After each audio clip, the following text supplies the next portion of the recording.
RMC 13h06, c'est carrément Brunet avec Éric Brunet. Merci Véronique. Depuis des mois, je me bats à cette antenne pour que les centaines de niches fiscales qui existent dans notre pays soient abrogées. Dans ce contexte, il me semble totalement stupide d'oublier d'évoquer l'une d'entre elles, c'est 7 650 € d'abattement fiscal dont bénéficient les journalistes. Est-ce que vous êtes pour, mesdames, messieurs, ou contre la suppression de l'abattement fiscal des journalistes? On en parle tout de suite. RMC, 13h-14h, c'est carrément Brunet, Éric Brunet. Citoyennes, citoyens, bonjour. Un journaliste qui gagne 2 000 € par mois, soit 26 000 € par an, avec un 13e mois, eh bien, au moment de déclarer ses impôts, ce journaliste décompte 7 650 €. Il est donc imposable sur 18 350 €. Selon le simulateur officiel, un homme qui serait célibataire ou une femme sans enfant mais qui ne serait pas journaliste, avec les mêmes revenus, 26 000 € par an, paierait 1 937 € d'impôts. 1 937 € d'impôts. En revanche, toujours avec ces 26 000 €, un journaliste, lui, ne paierait que 973 € d'impôts. Voilà une petite simulation. Il n'y a pas de quoi se rouler par terre, mais il y a, pour un revenu de 2 000 €, il y a, vous voyez, cette différence de 1 000 € d'impôts à la fin de l'année. Qu'est-ce qui la justifie? Pas grand-chose, hein. C'est un cadeau fiscal qui date de 1934. À l'époque, les journalistes, comme une centaine, je dis bien comme une centaine de professions, qui avaient des frais professionnels importants, bénéficiaient d'un abattement de 30% appliqué sur leur salaire dans le cadre du calcul de l'impôt sur le revenu. C'était il y a 80 ans, en 1934. Cette mesure, elle a été supprimée en 1996 pour cette centaine de professions. Mais 2 ans plus tard, sous Jospin en 98, on a rétabli un avantage juste pour les journalistes, les rédacteurs, les photographes, les directeurs de journaux et critiques dramatiques et musicaux. Voilà, en gros pour toute la profession journalistique. À quel motif? Je m'en souviens plus. Je crois qu'il n'y a pas de motif particulier qui était évoqué. Parce que vous savez, dans les rédactions, qu'est-ce qui se passe quand un journaliste a une dépense, quand un journaliste invite à déjeuner un élu local, par exemple, pour parler d'un projet, pour faire un article, eh bien la rédaction rembourse le déjeuner. Toujours.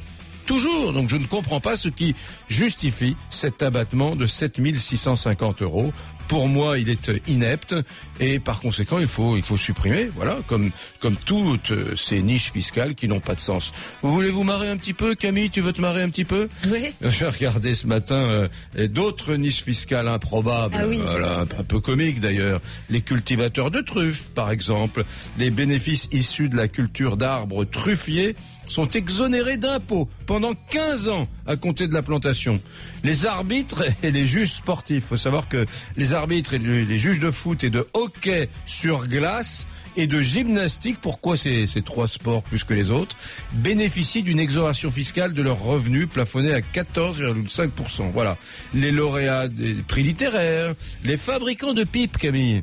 Tu dois savoir que si jamais tu montes une entreprise qui fabrique des pipes, dans le Jura, il y en a, eh bien ils peuvent déduire de leurs impôts 5% de leurs frais professionnels avec un plafond à 7 600 €, comme les journalistes. Et c'est dément. Les chevaux de course, les Corses, alors les Corses, bien évidemment, c'est tout un dispositif fiscal pour eux, les propriétaires de débits de boissons, les chauffeurs de taxi, les constructeurs de monuments aux morts, les travaux réalisés sur les monuments aux morts sont exonérés de TVA. Voilà, les employeurs de salariés réservistes, voilà. Donc, il y a un certain nombre de choses qui semblent totalement incongrues. Il faut supprimer, bien évidemment, ces niches fiscales et il faut commencer par celles qui concernent les journalistes. C'est moi qui le dis, mesdames, messieurs. Vous pouvez considérer que les journalistes ont un travail particulier, un métier particulier qui nécessite cette niche fiscale. J'aimerais entendre vos arguments. Si c'est le cas, je vous en prie, composez le 32-16 et je vous écouterai bien volontiers évoqués dans cette émission. J'aime comme ça qu'on confronte nos points de vue et surtout nos arguments. Camille, bonjour. Salut Eric. Bonjour Eric. Bonjour à toutes et à tous. Salut. Oui, pardon, salut, Camille. ça m'est sorti comme ça. Pour toi Eric, il faut supprimer les avantages fiscaux des journalistes. Eh ben, je ne te cache pas que vous êtes une majorité à être carrément d'accord avec toi pour l'instant. Vous êtes, je vous donnerai un chiffre tout à l'heure. Mais en tout cas, votez pour l'instant, rmc.fr. Et puis votez aussi par SMS au 6 10 71, s'il vous plaît. Dans un instant, je serai avec Dominique Pradalier du SNJ, syndicat de journalistes très important, et Patrick Evenot, spécialiste de l'histoire des médias à la Sorbonne, Vincent Lanier également, du syndicat national des journalistes, Philippe Marini, sénateur de l'Oise. Alors lui, il a été président de la commission de finances au Sénat. Il a travaillé longtemps sur la suppression de toutes les niches fiscales, voilà. Et puis vous, comme on dit au foot, au football, vous êtes le 12e homme de ce débat. Vous êtes très important. Vous êtes même plus que le 12e homme parce que vous êtes des acteurs importants de ce débat. Donc, de grâce, composez le 32-16 et faites-moi entendre vos arguments. À tout de suite. RMC, 13h-14h, c'est Carrément Brunet. Les journalistes qui n'hésitent pas à dénoncer régulièrement les avantages et les privilèges de certains sont-ils eux-mêmes au-dessus de tout soupçon? Il faut dire que 40% des journalistes sont au-dessous de 3 000 € bruts sur 13 mois. Les journalistes peuvent notamment payer moins d'impôts, ont également accès gratuitement aux musées et aux expositions. Ils peuvent aussi obtenir des réductions auprès de certaines marques et jusqu'à 15% de rabais pour l'achat d'une voiture neuve. On demande aux classes souvent les moins aisées de faire des efforts importants et d'un autre côté, des catégories socio-professionnelles obtiennent des avantages supplémentaires. C'est ça qui peut paraître choquant. RMC, 13h-14h. Si on ne met pas en cause les niches fiscales, les avantages fiscaux, les privilèges fiscaux, il n'y aura pas de redressement de nos finances publiques. C'est Carrément Brunet, Éric Brunet. Eh oui, le président de la République lui-même le dit, il faut remettre en cause les niches fiscales. Vous votez sur rmc.fr. D'accord avec moi, il faut supprimer les avantages fiscaux des journalistes ou pas d'accord? C'est gratuit, le vote. Bon, un peu d'histoire, un peu de contenu, mesdames, messieurs. Je pense à vous, je pense à votre cerveau et il va falloir que nous nourrissions tout cela avec Patrick Evenot, qui est professeur à la Sorbonne, mais qui est surtout spécialiste de l'histoire des médias. Patrick Evenot, bonjour. Bonjour. Bon, Patrick Evenot, à quand remonte ce cadeau fiscal? Moi, j'ai dit 1934, vrai ou pas vrai? Alors, ça a été officialisé en 1934, mais ça a commencé bien avant. C'est-à-dire que c'est après la Première Guerre mondiale où l'économie est complètement déstabilisée, le franc part en vrille, etc. Il y a des grandes grèves des ouvriers du livre qui font tourner les imprimeries, qui obtiennent de gros avantages. Et quand les journalistes demandent les mêmes avantages aux patrons de presse, ceux-là leur disent « allez vous faire voir, vous n'êtes pas syndiqués, vous n'avez pas les moyens de pression, etc. » Et donc les journalistes se retournent vers les politiques en disant on a des frais professionnels, faites-nous un abattement. Et le premier abattement, c'est Raymond Poincaré qui leur donne en 1924 33% d'abattement sur tout le salaire. Voilà, un homme de droite d'ailleurs, un homme de droite, Poincaré. C'est un homme de droite, oui, ouais. tout à fait. Et c'est confirmé après, en 1900, alors il y a eu des allées et venues entre 24 et 34, et en 34, ça devient officiel, 30% de leur revenu de tout le salaire est déductible parce que c'est pour leurs différents frais professionnels, et c'est encore un gouvernement de droite qui le met en place en 1934. Restez avec nous, Patrick Evenot, oui, parce que je voudrais à ce stade de l'échange passer le micro à Vincent Lanier, qui est premier secrétaire général du syndicat national des journalistes. Vincent Lanier, bonjour. Oui, bonjour. Comment une organisation syndicale qui représente les journalistes comme le SNJ, comment peut-elle aujourd'hui, en 2014, 80 ans après 1934, continuer à justifier la pertinence de cet abattement fiscal? La pertinence, c'est déjà nous on ne parle pas de niche fiscale, puisque ce qu'on pouvait considérer comme une niche fiscale, effectivement, peut-être quand il s'agissait d'un abattement de 30%. C'est plus le cas aujourd'hui, puisque depuis 98, c'est une allocation, donc une déduction de 7 650 € et un montant qui n'a pas été réévalué depuis 97. Donc on peut considérer, compte tenu des augmentations du coût de la vie, que c'est une allocation qui est rabotée chaque année. Alors c'est ça, c'est en fait, pour être concret, chaque journaliste décompte 7 650 € de sa déclaration d'impôt chaque année, hein, c'est ça? Voilà, c'est ça. Donc sur ces 7 650 euros, je vous fais pas un dessin sur ce que ça pouvait représenter en 97, hein, d'ailleurs c'était des francs, et ce que ça représente aujourd'hui. Donc voilà, sur nous, ce qu'on considère, c'est que cette allocation pour frais d'emploi, c'est une aide à la presse. Hein. C'est une aide à la presse qui, contrairement à une bonne partie du dispositif des aides à la presse, là profite directement aux salariés. Ouais. Et ne sert pas à financer en masse des destructions d'emplois comme on peut avoir sur le dispositif du milliard d'euros de la presse qui est distribué chaque année. Justement, alors pour être honnête, une seconde, hein, Patrick Evenot de la Sorbonne, à l'époque en 34, c'est déjà vécu comme un coup de pouce pour les salaires des journalistes. Oui. C'est un peu un coup de pouce aux journalistes, mais c'est aussi un coup de pouce aux entreprises de presse, dans la mesure où si les journalistes ont des frais professionnels, ça serait aux entreprises de les payer. Hein, quand il faut qu'ils fassent un reportage et qu'ils doivent payer des hôtels, des repas ou je sais pas quoi, ou des taxis, c'est aux entreprises de les payer. Enfin, à l'époque, en 34, les journaux qu'il y avait, je sais pas, l'Intransigeant, le Matin, enfin tous ces journaux ne remboursaient pas les frais professionnels des journalistes et des reporters. Si, ils en remboursaient beaucoup, mais bon, si vous voulez, c'est un arrangement entre le pouvoir politique, les entreprises et les journalistes eux-mêmes pour dire bon voilà, on va donner un petit coup de pouce aux revenus des journalistes. Alors que en fait, il y avait effectivement les journaux avaient beaucoup d'argent à l'époque et donc payaient facilement des frais de reportage et tout ça. Mais en même temps, on avait à l'époque les auteurs qui avaient aussi un abattement de 25%. On avait plein de gens qui avaient des abattements comme ça parce qu'on considérait qu'ils étaient obligés. C'était pas comme des employés de bureau qui venaient le matin et qui partaient le soir. C'était des gens qui avaient des obligations de transport, de nourriture à l'extérieur, de restaurants, de café, etc. C'est de là d'où ça vient. D'accord. Et en fait, c'est une aide aux entreprises de presse puisque ça permet de payer moins cher les journalistes puisqu'ils ont une petite carotte au bout. Vincent Lanier du syndicat national des journalistes, j'ai quand même regardé les chiffres qui sont communiqués, je crois, par la commission de la carte de presse. Le salaire moyen d'un journaliste professionnel en CDI en France, c'est 3 790 euros brut par mois. Ouais.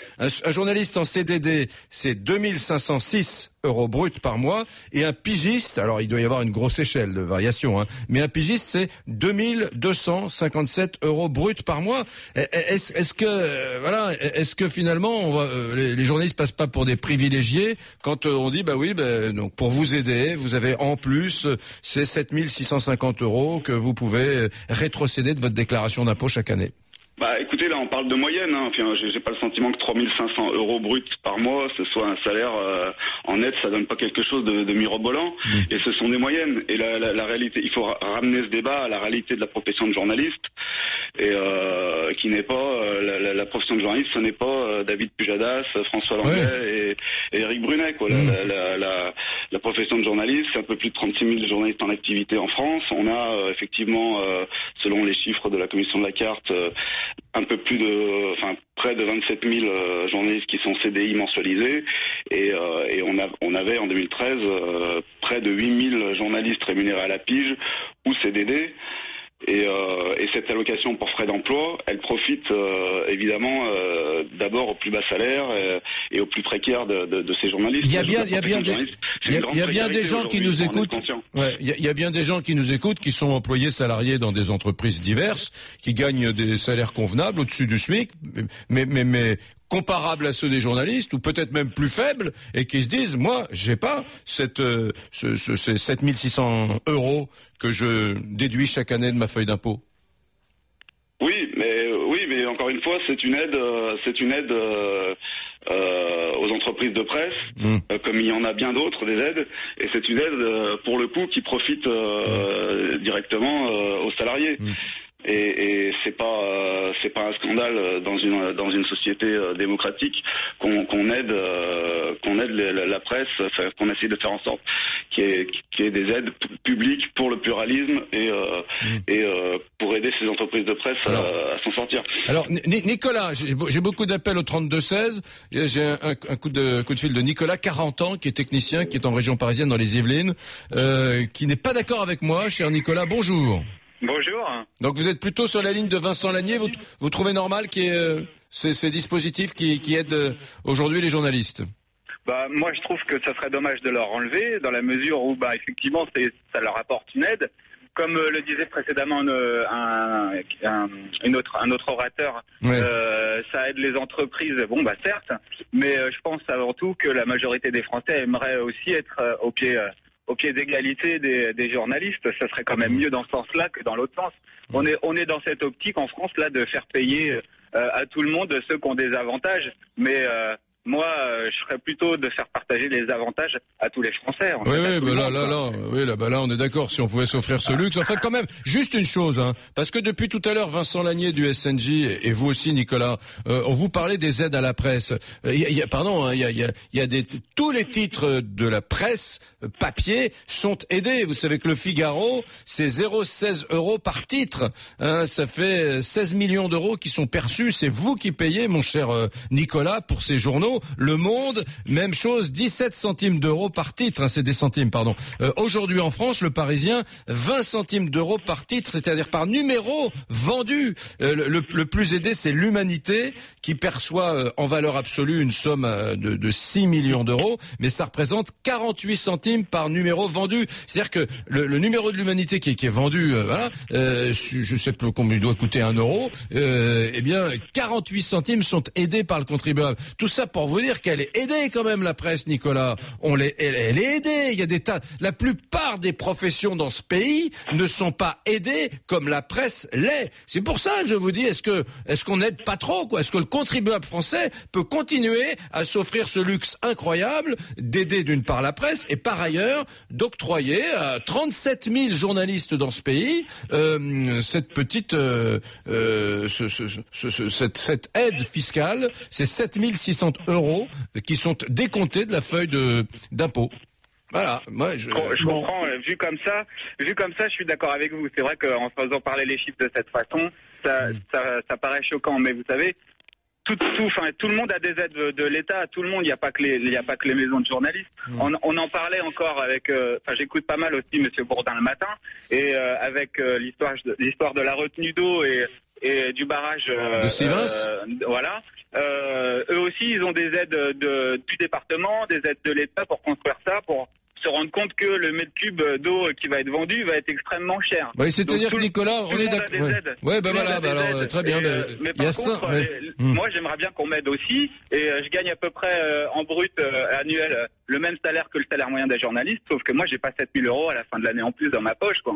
Je suis désolé, Nicolas, vous savez ce qui vient de se passer. Je viens de vous retourner, mon ami, parce que vous êtes en train d'être d'accord avec moi. Vous avez commencé en disant je suis d'accord avec l'intervenant du SNJ, puis finalement oui, moi aussi j'aimerais qu'on m'aide. Mais le problème est là. Ce que je voulais dire, c'est que oui, effectivement, c'est quand même mieux de donner 7 000 € à tout le monde que de leur enlever et que de leur faire payer à ces journalistes. C'est tout, quoi. C'est pas 7 000 € qui sont donnés, je le rappelle, c'est 7 650 € qui sont décomptés de la déclaration d'impôt de 37 000 journalistes de France, ce qui fait, pour un journaliste qui a 2 000 € par mois à peu près, ce qui fait à peu près 1 000 € d'impôt en moins quand on compare à un salarié qui n'aurait pas cette aide fiscale. Merci à Vincent Lagnier du SNJ. Oui, je voulais juste rajouter peut-être quelque chose. Enfin, vous l'avez précisé, c'est pas un don de 7 650 €. C'est effectivement c'est quelque chose qui est déduit de l'impôt global. Moi, pour être un peu plus peut-être dans le concret, personnellement, moi je suis journaliste dans un grand quotidien régional de presse écrite. J'ai un peu plus de 20 ans d'ancienneté. Je perçois environ 2 500 € net par mois. Bon, j'ai pas l'impression d'être franchement très bien payé, et je représente un foyer fiscal avec 2 enfants. Et par conséquent, je paye 825 € par an d'impôt sur le revenu. J'ai pas le sentiment, pour un foyer fiscal de 4 personnes, de voler l'État, voilà. Et je paye mes impôts, je ne fais pas dans la phobie administrative. Donc voilà, il faut relativiser, je pense, quand même tout ça concrètement en regardant ce que ça représente, et c'est pas avec une mesure de ce type-là sur ce que vous appelez une niche fiscale, mais que nous on appelle une aide à la presse, qu'on va redresser les comptes de l'État. Pour être très honnête, Vincent Lagnier, selon la Cour des comptes, ce que la Cour des comptes, appelle une niche fiscale quand même, ne coûte que 60 millions d'euros par an à l'État. Je veux dire, 60 millions, c'est vrai, vous avez raison, c'est pas avec ça qu'on va redresser les comptes de l'État. Moi, mon combat, il est plus, c'est la suppression des niches fiscales dans leur ensemble. C'est pour ça que je voulais aborder ce sujet aujourd'hui des journalistes, parce qu'il aurait été hypocrite de pas l'évoquer quand même. Merci Vincent Lagnier. Merci également à Nicolas qui était avec moi, qui m'a appelé il y a une seconde. Patrick Evenot, quelque chose à rajouter, notre historien spécialiste de l'histoire de la presse. Ça coûte pas très cher, sauf que effectivement toutes les niches fiscales doivent être amenées à disparaître parce que elles créent de l'inégalité, surtout un sentiment d'inégalité qui est absolument intolérable dans nos démocraties modernes. Merci Patrick Evenot, bonne journée à vous. Merci beaucoup. Voilà, mesdames, messieurs, il est 13h28. Top. Dans une seconde, le Brunet-Métry. Puis continuez à appeler au 32-16 parce que j'aimerais vous en. Je pensais, Camille, tu vois, qu'il y aurait des gens plus énervés. Ouais, vous, sur le thème. Ouais, vous, les gens dans les médias, les journalistes, etc. Et là, on a eu plutôt mon Dieu, quel discernement, quelle pondération, quel sens de la nuance. Ouais, enfin, moi, ça m'empêche pas de vous dire, à 13h28, que je milite ardemment pour la suppression de ce que je continuerai quand même à appeler une niche fiscale pour les journalistes. Voilà. Mais t'es pas du tout le seul, Eric, t'imagines pas, vous êtes quand même 75% à vouloir la suppression des avantages fiscaux des journalistes. C'est beaucoup 75%, 3/4 d'entre vous souhaitent que les journalistes n'aient plus aucun avantage fiscal. Vous continuez de voter, rmc.fr et puis par SMS au 610 71. Alors justement, tiens, là, Donatien qui est le réalisateur qui est en régie me dit que Jean-Jacques appelle du Val-de-Marne, il est très en colère contre le dernier intervenant. Lui, il estime que les journalistes ont des avantages qui sont scandaleux puisque lui, n'en a pas.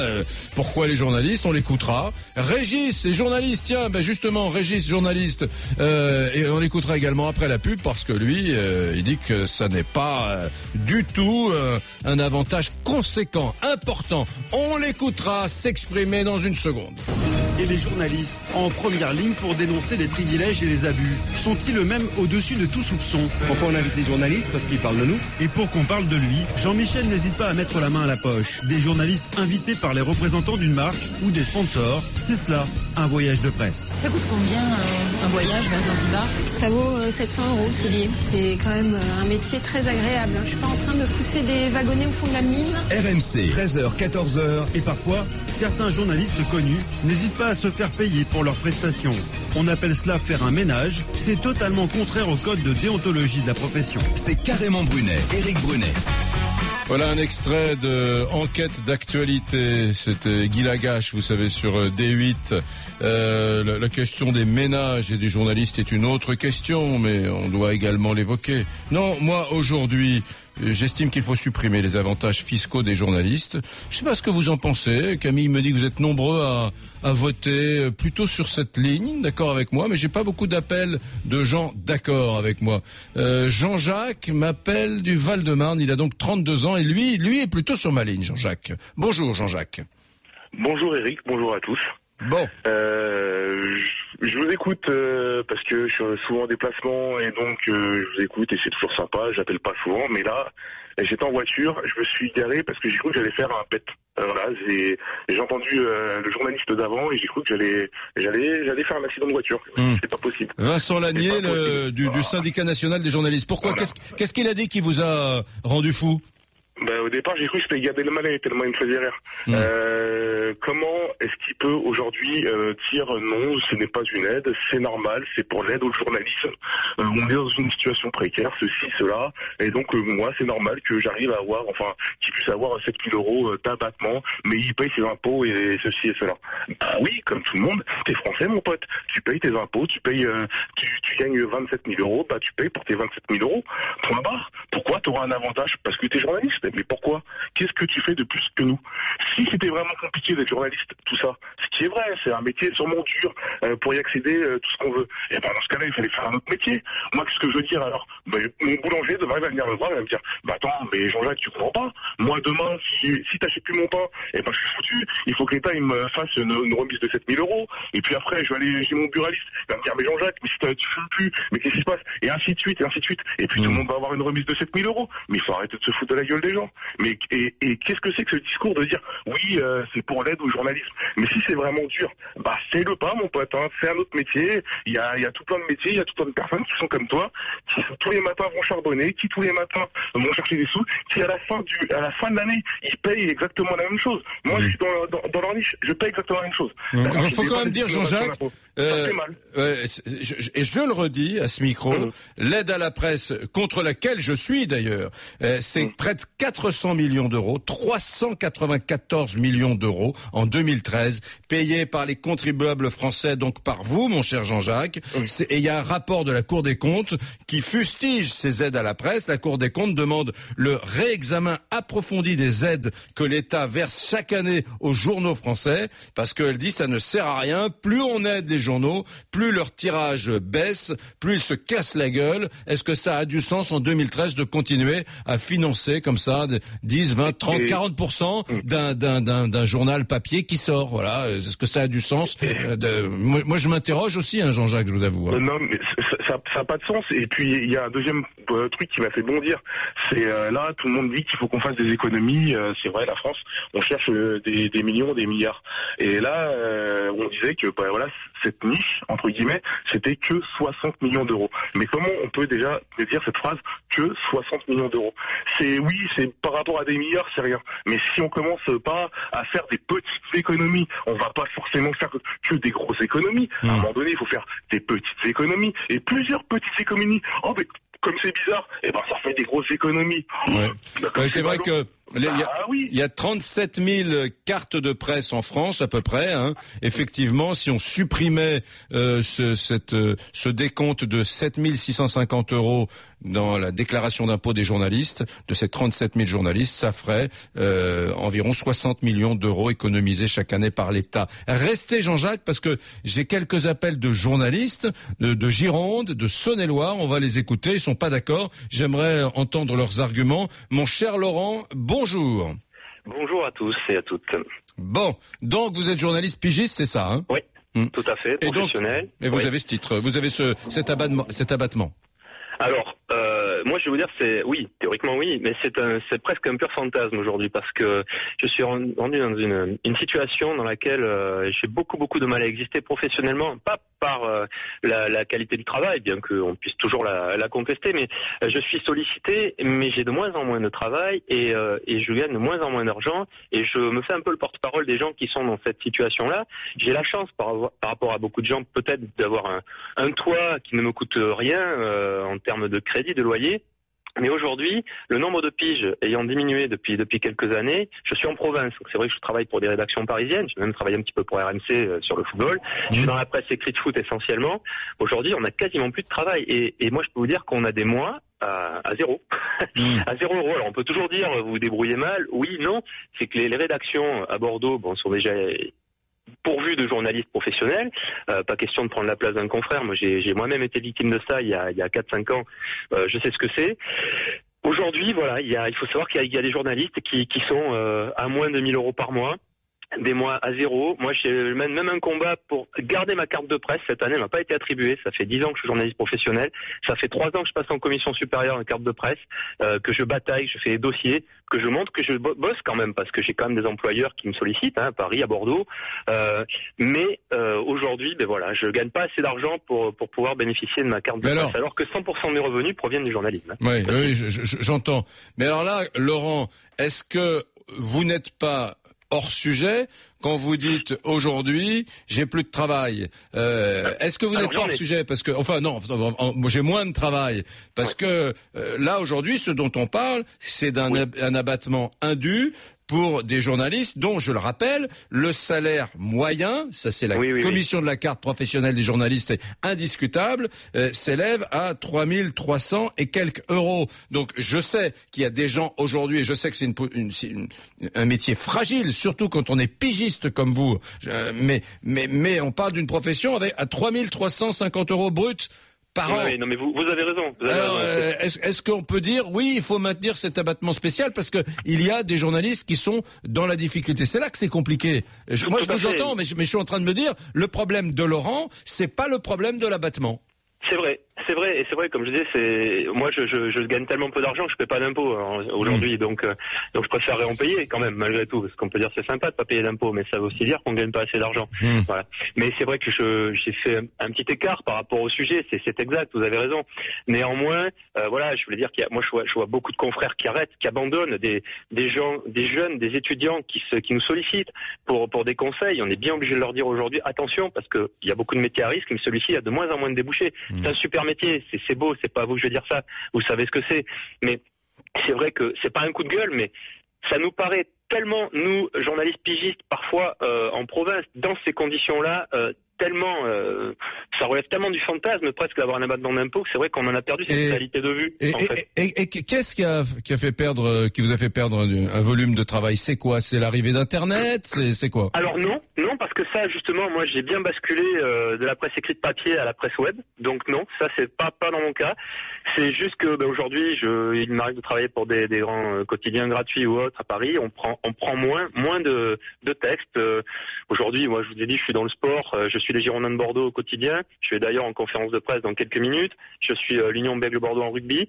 Les papiers n'intéressent quasiment plus les rédactions parisiennes, ou alors les papiers sont faits depuis les rédactions par des stagiaires qui ont aussi de la qualité, mais ça coûte moins cher. Et aujourd'hui, le statut de pigiste, vous savez que ça peut poser des problèmes à une entreprise, parce que si au bout de 24 mois, je crois, vous êtes toujours en tant que pigiste sollicité. Si vous arrivez à prouver qu'il y a une collaboration régulière, vous êtes automatiquement, il y a la loi française, basculé en CDI.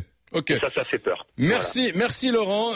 Témoignage intéressant qui pointe du doigt un vrai problème qui est celui de ces journalistes entre guillemets précaires qui sont des pigistes, qui sont pas salariés d'une entreprise de presse, c'est vrai. Mais je le redis, pour moi, vous êtes quand même un peu, même totalement hors sujet. Mais c'était tout de même intéressant d'écouter ce témoignage. Régis est également journaliste, lui en Saône-et-Loire, il a 44 ans. Mon cher Régis, bonjour. Bonjour Eric. Pas d'accord avec moi également. Quel est votre argument? Tout à fait en désaccord. Je rejoins Laurent sur sa précédente analyse, mais moi je vais tâcher de ne pas être hors sujet. Je vais aller directement sur la problématique.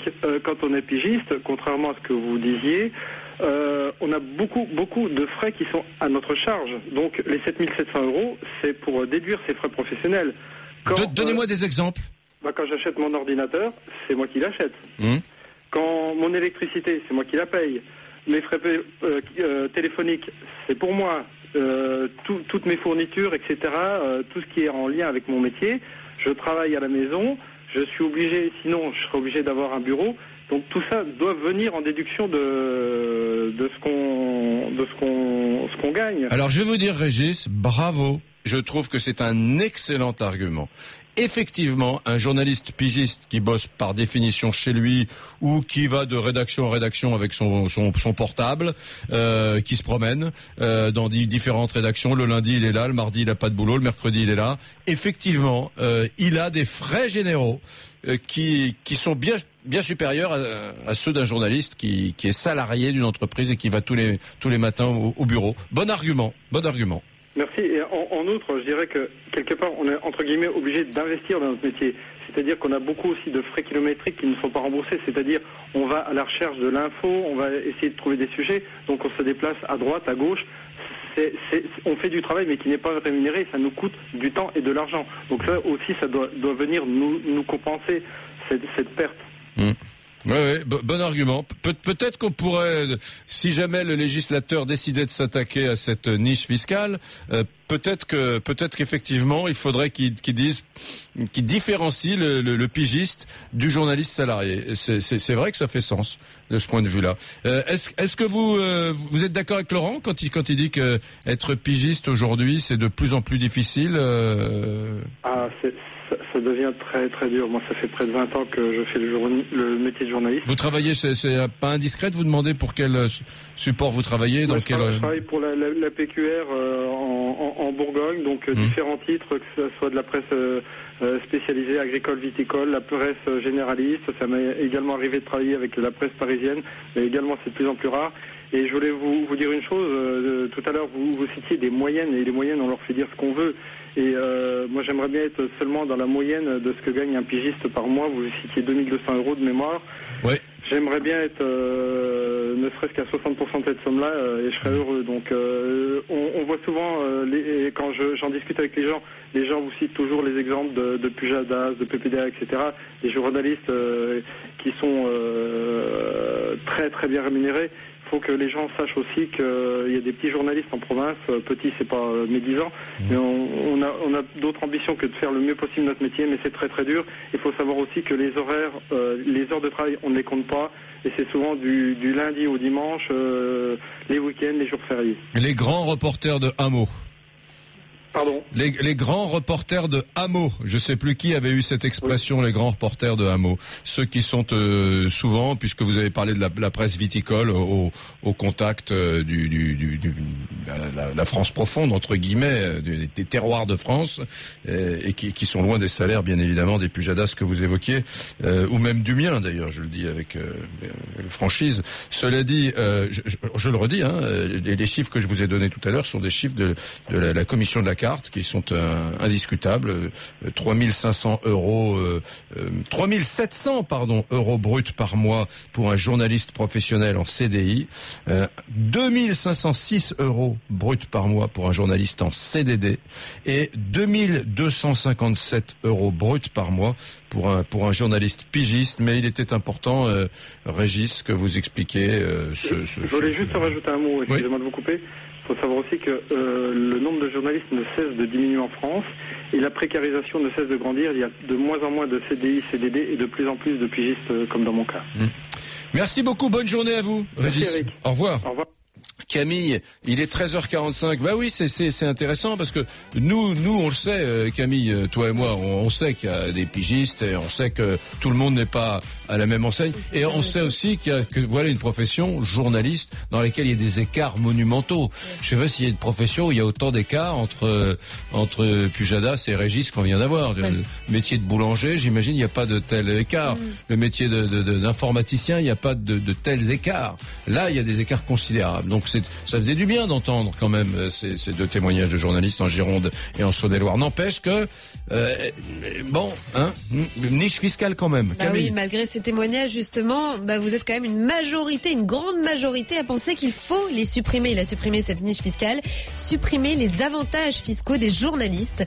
Vous avez jusqu'à 14h, allez-y voter, rmc.fr et par SMS au 610 71 Eric. Camille, les messages. Alors je vais commencer avec un message de Rémi qui n'est pas d'accord. Il nous dit: bonjour mon cher Eric, c'est méconnaître la situation actuelle de nombreux journalistes que songer à supprimer la déduction dans le cadre de la déclaration de revenus, car de plus en plus de journalistes comme moi par exemple travaillent comme indépendants. Tout est à notre charge. C'est ce que disait justement Régis. Non mais très bonne. Alors là, tu vois, franchement, je suis content de faire cette émission parce que quand il y a des arguments comme ça, carré, construit, j'adore. Il a raison. Un pigiste, il achète son ordinateur, il paie son électricité, il bosse de chez lui, il est obligé de se faire un coin bureau. Voilà, lui, il le mérite. Voilà, et il dit c'est pas un luxe justement. C'est pas un luxe, mais un réel besoin pour les professionnels qui ont de petits revenus. Bien à vous, nous dit Rémi. Frédéric lui nous dit: bonjour, alors votre remarque est pertinente. Cet avantage n'est pas très pertinent, mais il me semble loin d'être le seul avantage et probablement le moins élevé, puisqu'il y a quid des cadeaux, des restaurants gratuits, de la mise à disposition de véhicules gratuits, etc., etc. On pourrait faire beaucoup mieux, nous dit Frédéric. Et Didier nous dit: il faut supprimer les avantages ainsi que tous les privilèges. La rémunération seule doit être différente. Quant à la presse subventionnée, comment peut-elle être indépendante alors qu'elle ne peut mordre la main qui la nourrit? Idem pour les syndicats d'ailleurs, c'est le même argument. Oh oui, tout est subventionné dans ce pays. Les partis politiques, les syndicats et même les journaux d'opinion, vous imaginez? D'opinion. Lily, bravo au gouvernement qui aura le courage de supprimer cet avantage injustifié. Mais malheureusement, je doute que cela ne soit pour demain. Et Stéphane, ils se foutent de nous. J'aurais préféré ne pas écouter l'émission. J'aurais préféré ne rien savoir de tout ça. Surtout les derniers qui osent dire qu'ils gagnent 2500 euros net et ne paient que 800 euros d'impôts. Alors que c'est mon cas. Je suis à 2000 euros net et je paie le double pratiquement, avec également 2 enfants au foyer. Non mais franchement, faut vraiment arrêter. Allez, à tout de suite. RMC, 13h, 14h, c'est carrément Brunet. Éric Brunet.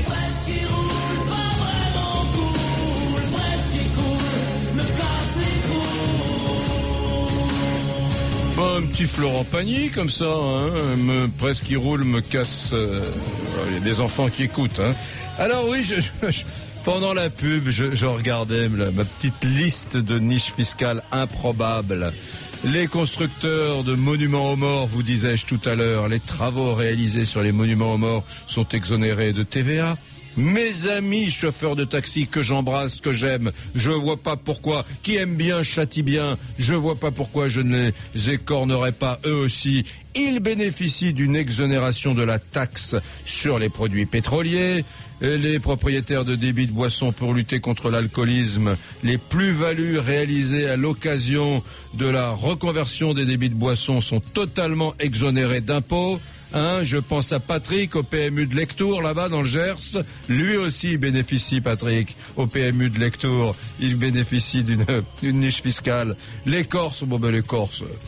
Les propriétaires de terres agricoles sur l'île de Beauté sont exonérés de taxes foncières. Les chevaux de course, les propriétaires de chevaux de course ou de sport bénéficient d'un abattement de 15% par année de détention sur les plus-values réalisées lors de la vente de l'animal. Les fabricants de pipes, je vous la refais celle-là, c'est magnifique. Ils peuvent déduire de leurs impôts 5% de leurs frais professionnels avec un plafond fixé à 7 600 €. Justement, 7 650 €, c'est ce que peuvent déduire chaque année les journalistes. Et aujourd'hui, dans cette émission, j'ai reçu beaucoup de mails, c'est pour ça que j'ai décidé de la faire. Je dis, je peux pas plaider tous les jours pour la suppression des niches fiscales et ne pas un jour, dans ma vie, évoquer quand même ceux-là même qui parfois donnent des leçons, pas toujours, mais donnent des leçons à tout le monde. Il faut que la France soit plus efficace, il faut que la France fasse des économies.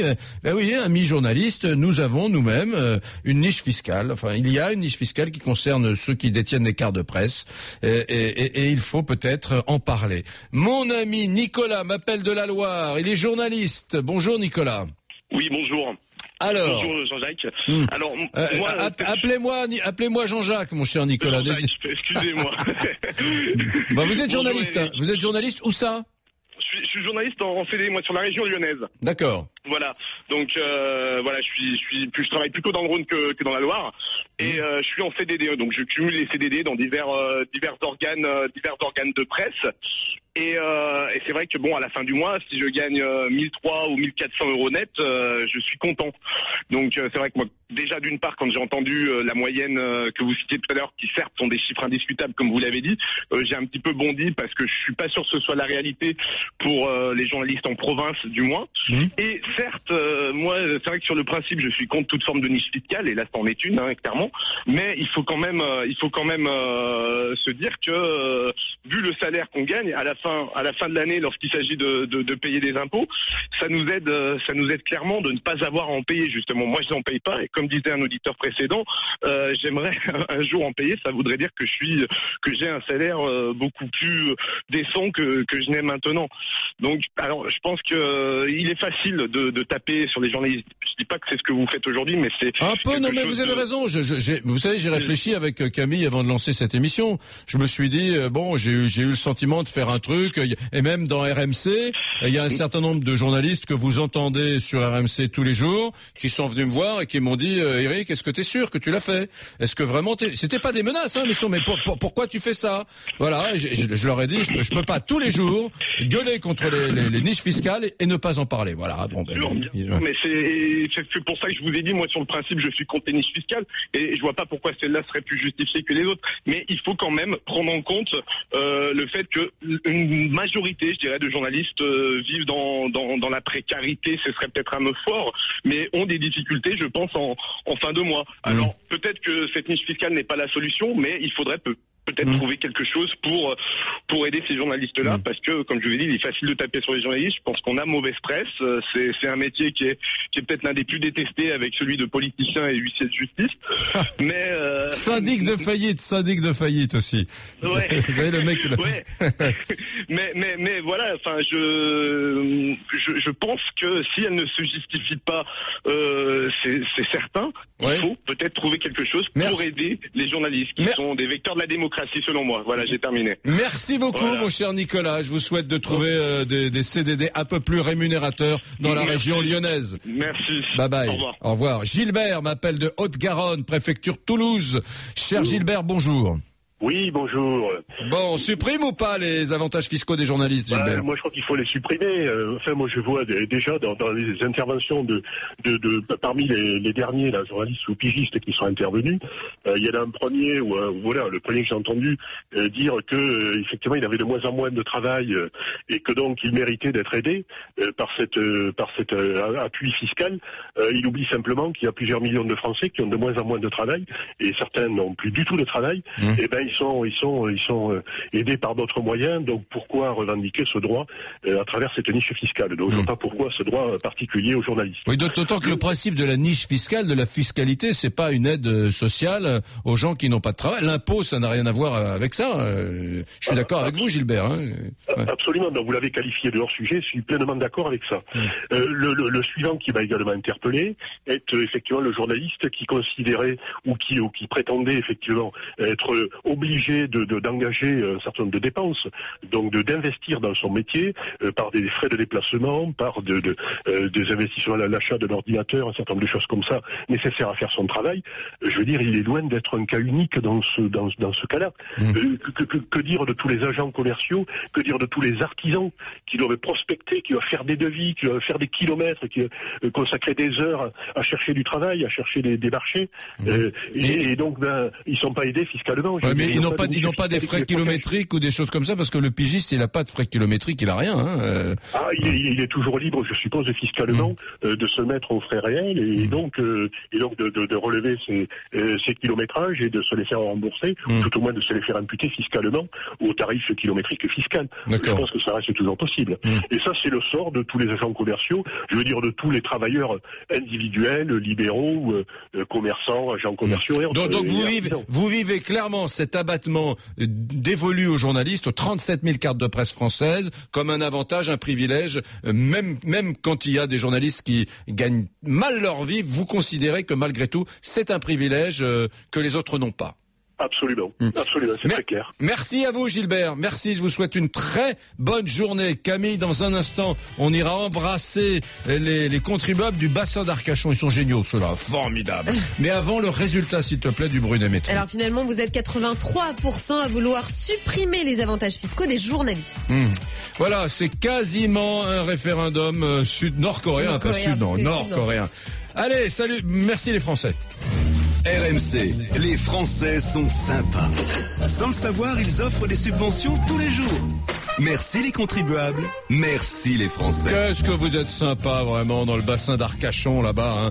La communauté d'agglomération du sud bassin d'Arcachon a fait construire 3 nouvelles piscines. Elles sont toutes proches les unes des autres, à quelques centaines de mètres, mais des grandes piscines publiques, attention. Alors il y en a une à la Teste, à la Teste de Buche, pour ceux qui connaissent, dans le quartier de l'Aiguillon. Voilà, 11,5 millions d'euros. Bon, c'était parfait parce que vous savez, il n'y a pas besoin des milliers de piscines, surtout hors saison. Mais non, on s'est dit à Arcachon que ça pourrait être que Gujan-Mestras, juste à côté, là dans l'ancien village médiéval de la Hume, ça serait sympa d'en avoir une aussi. C'est tout près, près de 10 millions d'euros, voilà. Et puis à Arcachon, on s'est dit, quand même, elles sont on va s'en faire une aussi, nous. Et 9,5 millions d'euros. Et ce que j'aime, moi, vraiment, chez le contribuable arcachonnais, c'est qu'il se dit, allez, si on fait une piscine, on n'a qu'à en faire 3, quoi. C'est tout simple, on mutualise l'effort comme ça. 30 millions d'euros de piscine comme ça là-bas. Et c'est formidable. Et vous aimez tellement les piscines là-bas, du côté du bassin d'Arcachon, que j'imagine que vous allez poursuivre cet effort financier. Eh bien, je vais vous dire ce que je pense. Cet amour pour la piscine française vous honore, amis d'Arcachon. C'est pas qu'il y ait comme une sorte d'appréhension ou d'inquiétude, c'est qu'il y a comme une sorte de sentiment de se faire enfler. RMC, Carrément Brunet.